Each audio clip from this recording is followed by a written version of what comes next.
Hello guys, and welcome back to your favorite channel, Anime Chapter. As we saw in the previous part, Asta, Nero, Noel, Charmy, Leopold, Mimosa, Captain Rill, and Captain Charlotte spent 6 months training in the Heart Kingdom. They have been enduring brutal training to reach the arcane stage, so they can defeat the Dark Triad, Dante, Xenon, and Vanica. These three possess the power of dangerous devils and plan to take over the world, with their next targets being the Clover and Heart Kingdoms. Our boy Asta has become a complete bodybuilder in these 6 months, reaching a whole new level of strength. He single-handedly defeats an entire unit of the Spade Kingdom forces and their commander, who possessed devil powers. Meanwhile, we saw Ralph. After escaping the Spade Kingdom and crossing the dangerous strong magic region, he collapses near the church where Sister Lily finds him. The Dark Triad and Heart Kingdom chaos. Now we shift our focus to the Spade Kingdom. The Dark Triad receives news that their fortress was stopped by the Heart Kingdom. Dante, the leader of the Dark Triad, is bored.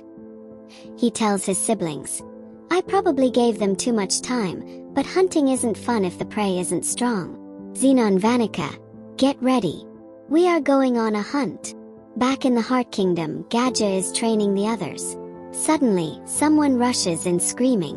Charmy has gone out of control in the Polnfroom forest. If they don't stop her, she will eat the entire forest's food supply. Asta and Rill rush to the scene. Charmy has created a massive tower of sheep and is devouring everything. Even the spirit guardian Potroff can't stop her because her sheep are made of clouds. Asta tries, but he can't cut through the sheer volume of cotton. Finally, Captain Rill steps up. He has become incredibly strong over the last 6 months. He uses his paint magic combined with the Heart Kingdom's mana method to freeze Charmy's sheep, finally calming her down.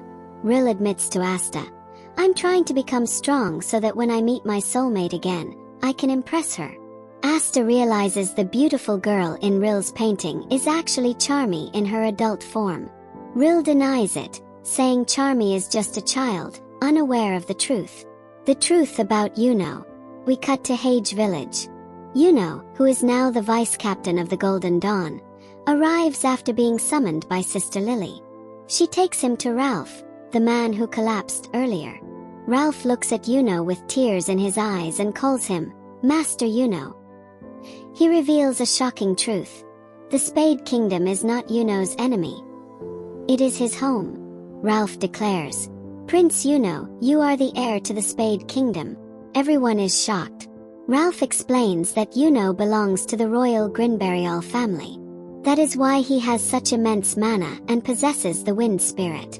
Ralph reveals that the magic stone Yuno wears was a gift from his father, King Seal. To prove it, Ralph uses his magic to show Yuno's past. Yuno was born 17 years ago to King Seal and Queen Lois. However, the Zograti siblings, Dante, Xenon, and Vanica, betrayed the kingdom. Using devil powers, they slaughtered the royal family. Ralph's father managed to escape with baby Yuno, crossing the strong magic region and leaving Yuno at the church in Hage Village before dying.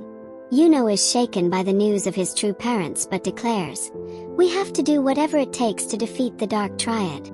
The attack on Golden Dawn. Suddenly, Yuno's communication device rings. It's an emergency. The Golden Dawn base is under attack. Xenon Zogratis, along with 2 of his dark disciples, Gadarois and Foil, has invaded the Golden Dawn headquarters. They are slaughtering the squad members effortlessly. Captain Vengeance confronts Xenon. He realizes immediately that Xenon is a monster that no ordinary mage can handle. He orders his squad to flee, but it is too late. Yuno arrives to find his base in ruins. Half of his comrades are dead. Enraged, Yuno transforms into his spirit dive. He fights Gadarois, the disciple with rock magic. Despite the enemy having 40% devil power, Yuno uses his Spirit of Zephyr sword to defeat him. Next, Yuno saves Klaus and the others from Foil, the mist magic user. Just as Foil is about to kill them, Yuno uses his wind to blow away the mist, and Lettel helps restrain him, allowing Yuno to finish him off.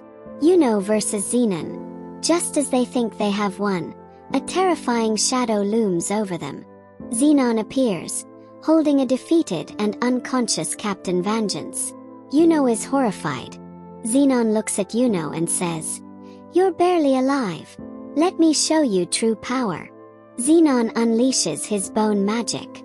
Yuno attacks with everything he has, but his spirit sword can't even scratch Xenon's bones. Xenon then decides to show his devil power. The pressure is immense.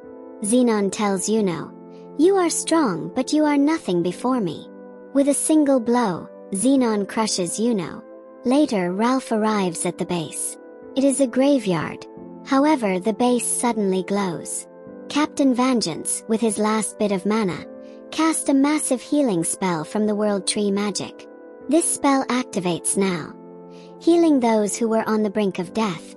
Yuno, Klaus, and Mimosa survive, but many others, including Hammond and Shuren, are gone. Xenon has kidnapped Captain Vengeance. Yuno screams in frustration and grief. Dante attacks the Black Bulls. Meanwhile, at the Black Bull's base, Asta returns with gifts. Everyone is celebrating, but Henry suddenly screams. The entire base begins to float. Dante Zogratis has arrived. Dante uses gravity magic, presence of the Demon King. The immense gravity pins everyone to the floor. Henry and Gauche try to fight, but Dante's gravity crushes their attacks instantly. Dante notices Vanessa. Her red thread of fate, Rouge, is the only reason the Black Bulls aren't dead yet, as she keeps altering reality to save them. Dante is intrigued by her arcane stage magic. Asta charges in. Dante tries to crush him with gravity, but Asta has anti-magic. He can move. However, Dante is far superior in hand-to-hand combat. He dodges Asta effortlessly. To provoke Asta, Dante summons a sword and stabs Gauche right through the chest. Berserk Asta and the cliffhanger. Seeing his friend nearly killed, Asta snaps. He loses control and his devil takes over. He enters a berserk form, covered in black anti-magic. Asta attacks wildly. Dante is delighted, shouting, "Yes! Show me your true malice." Dante asks his own devil, Lucifero, who Asta's devil is. Lucifero replies, "I don't know. That is a low-ranking, unknown devil.